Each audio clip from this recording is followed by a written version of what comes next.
Hello बच्चों, जय में 2023 का क्वेश्चन है 30 अप्रैल सेकंड शिफ्ट का। An electron accelerated through a potential difference V1 has de Broglie wavelength lambda. When the potential is changed to V2, its de Broglie wavelength increases by 50%. The value of V1 upon V2 is।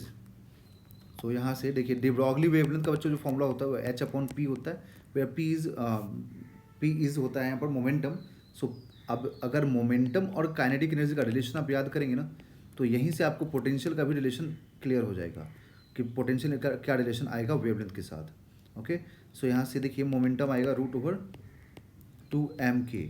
अब यहाँ से m और ये k क्या लिखेंगे हम लोग, q into potential difference, क्योंकि काइनेटिक एनर्जी जो होता है ये होता है, इसको हम लिख सकते हैं चार्ज इंटू पोटेंशियल डिफरेंस। अगर पोटेंशियल डिफरेंस v है तो आप लिख सकते हो k इंटू वी। तो देखिए यहाँ से आपको मिलेगा h upon √2m into q into v. तो यहाँ से wavelength inversely proportional to √, potential मिल रहा।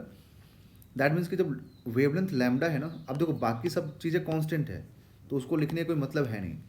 तो जब वेवलेंथ लैम्डा है तब पोटेंशियल √V1, ठीक है। इसको आप इक्वेशन नंबर 1 मान लीजिए। फिर बोला गया कि अब वेवलेंथ को हम बढ़ा करके 50% कर देंगे। तो 50% करने का मतलब हुआ कि इनिशियल का 50% कर रहा है, दैट मीन्स कि lambda plus 50/100 of lambda, that is lambda plus लैम्डा/2। तो आपको लैम्डा 2 क्या मिलेगा, 3λ/2, ठीक है। तो इस लैम्डा पर आपसे पूछा गया कि अब बताइए कि अब यहाँ पर कितना होगा पोटेंशियल। ओके, सो अब हम लोग देखिए क्या लिखेंगे, 3λ/2 इज इक्वल टू √V2। ये हो गया इक्वेशन नंबर 2। अब 1 और 2 को डिवाइड कीजिए, तो 1 है लैम्डा, तो lambda upon 3λ/2 is equal to 1 upon √V1, 1 upon √V2।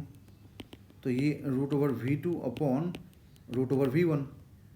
Okay, अब यहाँ से लैम्डा कैंसिल, तो 2/3 आएगा। 2/3 इज इक्वल टू √V2/V1। तो यहाँ पर अगर बोथ साइड में स्क्वेयरिंग करें तो ये 4/9 हो जाएगा, तो ये V2/V1। ओके, सो अब यहाँ से अगर हम लोग को V1/V2 का रेशियो पूछा है तो V1/V2 का रेशियो क्या आ जाएगा बच्चों, 9/4। तो ऑप्शन नंबर देखेंगे आप तो ये बी ऑप्शन करेक्ट हो जाएगा, दैट इज 9/4।